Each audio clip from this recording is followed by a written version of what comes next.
you all on English India YouTube channel. This is सरिता सिंह. आज के video lecture में हम जिस टॉपिक को डिस्कस कर रहे हैं वो है सिंपल ग्रामर कॉन्सेप्ट की सीरीज में. आज हम एडजेक्टिव एंड एडवर्ब्स को डिस्कस करेंगे.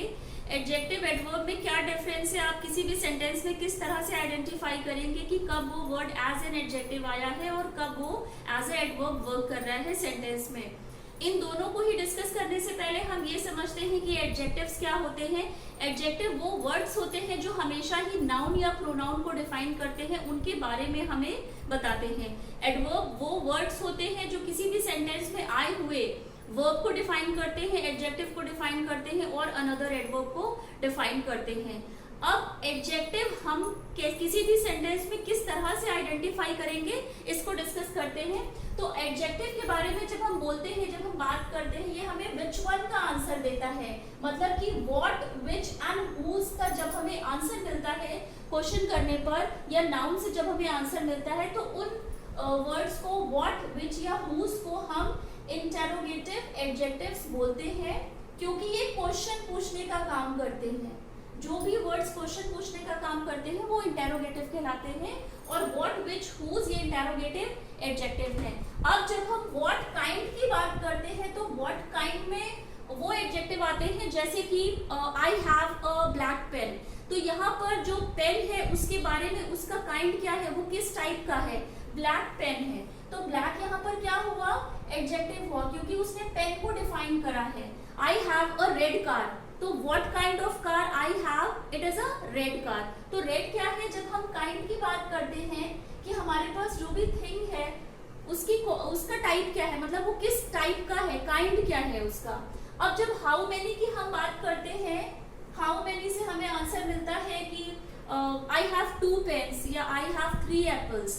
तो हमने क्या बताया कि पेन कितने हैं, 2 पेन्स है. Apples, how many apples, 3 apples या 5 एप्पल या जो भी नंबर आप बताना चाहते हैं. तो जो भी हम ये नंबर्स का यूज करते हैं, 2 हो गया, 5 हो गया, ये सभी हाउ मेनी के बारे में हमें बताते हैं, नाउन के बारे में बताते हैं. तो ये एडजेक्टिव्स कहलाते हैं. अब एडवर्ब्स को देखते हैं. एडवर्ब्स हमें हमेशा ही वर्ब, एडजेक्टिव, अनदर एडवर्ब के बारे में डिफाइन करते हैं. ये किसी भी सेंटेंस में जब हम सेंटेंस से हाउ का आंसर पूछते हैं, व्हेन का पूछते हैं, वेयर का पूछते हैं, व्हाई एंड हाउ ऑफन, अगर हम सेंटेंस में आई हुई वर्ब से ये क्वेश्चंस करते हैं तो हमें जो भी आंसर मिलता है वो एडवर्ब होता है. अब जब हम हाउ की बात करते हैं तो she walks slowly, she walks slowly. तो यहाँ पर जो स्लोली है ये बताया गया है, जो काम हुआ है उसके करने के ढंग को बताया गया है, मैनर को बताया गया है. स्लोली यहाँ पर एज एन एडवर्ब की तरह यूज हुआ है. ly लास्ट में आया है. मोस्टली जो एडवर्ब के वर्ड्स होते हैं उनके लास्ट में ly आता है. वर्ब से when का आंसर जब हम पूछते हैं तो हमें क्या बताता है वो, मतलब कि जो एक्शन हुआ है वो कब हुआ है. तो जब वर्ब से हम when का आंसर पूछते हैं कि किसी काम को करने के पीछे जो टाइम था वो क्या था, तो जब हम टाइम की बात करते हैं तो वहां पर हम एडवर्ब्स का यूज करते हैं. वेयर का यूज हम तब करते हैं जब हमसे पूछा जाता है कि जो एक्शन हुआ है वो कहाँ पर हुआ है. वेयर मतलब जब हम वेयर की बात करते हैं, पूछते हैं, उसके प्लेस की बात करते हैं या लोकेशन की बात करते हैं, तो वहां पर हम एडवर्ब्स का यूज करते हैं. वर्ब से जब हम वेयर का आंसर पूछते हैं. और वाई हम तब यूज करते हैं, वाई एज एन एडवर्ब हम तब यूज करते हैं जब हम किसी एक्शन के होने के पीछे के रीजन की बात करते हैं. कोई एक्शन जब हुआ है अगर, तो उसके करने के पीछे का रीजन क्या था. जैसे कि I buy a flower bouquet for my friend on her birthday. तो मतलब यहाँ पर क्या था, जो फ्लावर का बुके लिया था वो किसके लिए लिया था, फ्रेंड के लिए लिया था. रीजन क्या था लेने का, क्योंकि उसका बर्थडे था. तो जब हम वर्ब से वाई का आंसर पूछते हैं, रीजन जब हम पूछते हैं, तो जो वर्ड हमें रीजन बताता है तो वो हमेशा ही एडवर्ब कहलाता है.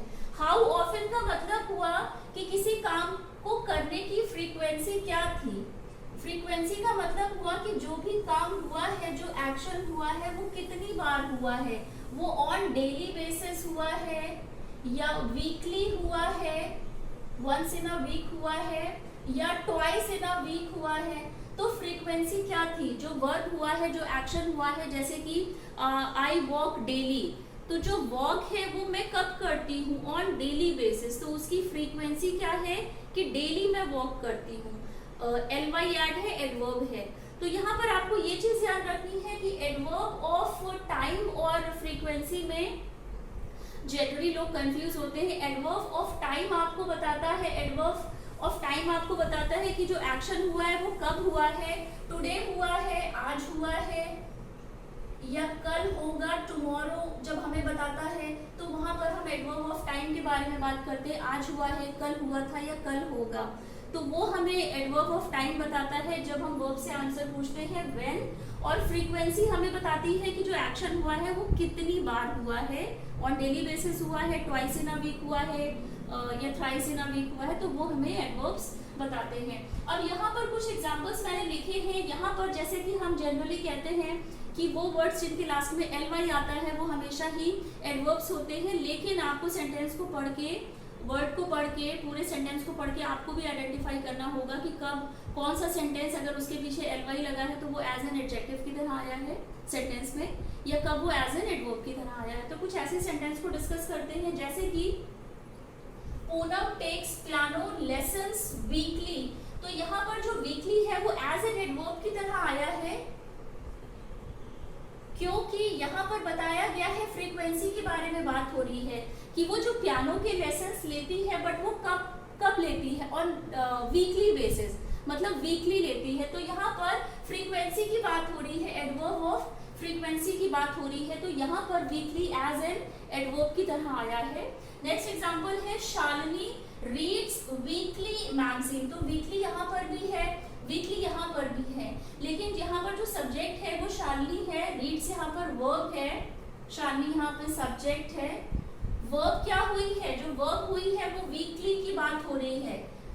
मैगजीन पढ़ने की बात हो रही है कि जो मैगजीन पढ़ती है शालिनी, मैगजीन यहाँ पर नाउन है, मैगजीन जो पढ़ती है शालिनी वो वीकली पढ़ती है, तो वीकली यहाँ पर एज एन एडजेक्टिव की तरह आया है, क्योंकि उसने नाउन को मॉडिफाई करा है, क्योंकि यहाँ पर वीकली के बाद कोई भी अनदर वर्ड नहीं है, तो यहाँ पर वीकली एज एन एडवर्ब की तरह आया है, क्योंकि जो वो पढ़ती है मैगजीन को वो वीकली पढ़ती है, तो मैगजीन क्योंकि नाउन है, नाउन को जो भी वर्ड डिफाइन करते हैं वो हमेशा ही एडजेक्टिव्स होते हैं, ये बात आप ध्यान रखिएगा। नेक्स्ट एग्जाम्पल है the guest arrived early the next day, तो यहाँ पर ये बात हो रही है कि जो गेस्ट हैं वो आ चुके हैं अर्ली द नेक्स्ट डे, तो अगर आप वर्ब से अराइव तो हुए हैं, वो वर्ब से अगर आप आंसर पूछोगे व्हेन, तो व्हेन का जब आप आंसर पूछोगे तो व्हेन वो कब आए हैं, वो अर्ली आए हैं द नेक्स्ट डे, तो यहाँ पर जो अर्ली है ये एज एन एडवर्ब की तरह आया है, क्योंकि इसने हमें क्या बताया है, एडवर्ब ऑफ टाइम के बारे में बताया है कि जो गेस्ट आए हैं वो कब आए हैं, अर्ली आ गए हैं।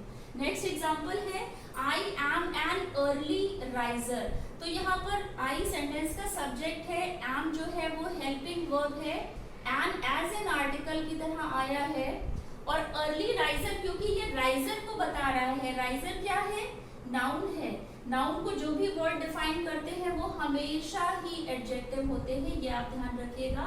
I am an early riser मतलब कि मैं सुबह जल्दी उठता हूँ या उठने वालों में से हूँ, तो यहाँ पर क्योंकि राइजर नाउन है, नाउन को डिफाइन करने वाले वर्ड्स हमेशा ही एडजेक्टिव होते हैं।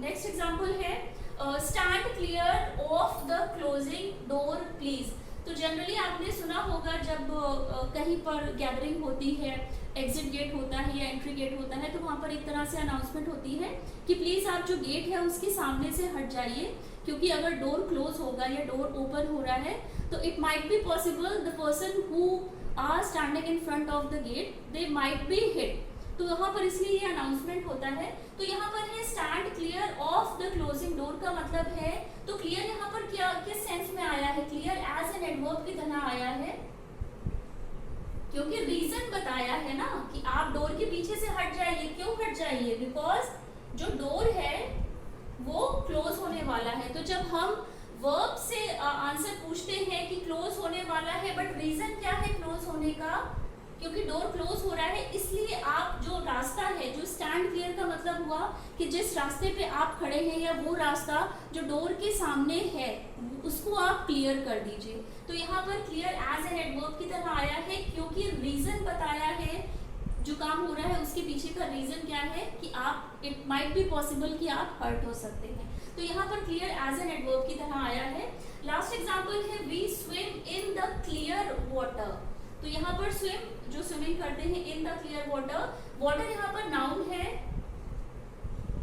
नाउन को जो भी वर्ड डिफाइन करते हैं वो हमेशा ही एडजेक्टिव होते हैं। तो हम जो स्विम करा हमने कैसे वाटर में किया, वो वाटर क्या था, वो वाटर क्लियर था। तो हमने एग्जांपल्स के थ्रू डिस्कस करा है कि जैसे हम ये कहते हैं कि वो वर्ड्स जो ly पे एंड होते हैं वो हमेशा ही एडवर्ब्स होते हैं, लेकिन सेंटेंस को पढ़कर आपको खुद आइडेंटिफाई करना होगा कि कब वो वर्ड एज एन एडजेक्टिव की तरह आया है या कब वो एज एन एडवर्ब की तरह आया। वीकली यहाँ पर एज एन एडवर्ब की तरह आया है इस सेंटेंस में, क्योंकि मैगजीन को डिफाइन कर रहा है तो ये एज एन एडजेक्टिव आया है। नेक्स्ट एग्जांपल में भी अर्ली, क्योंकि टाइम के बारे में बता रहा है कि जो गेस्ट थे वो बहुत जल्दी आ गए थे, इसीलिए टाइम को बता रहा है, तो यहाँ पर एज एन एडवर्ब आएगा, एडवर्ब ऑफ टाइम।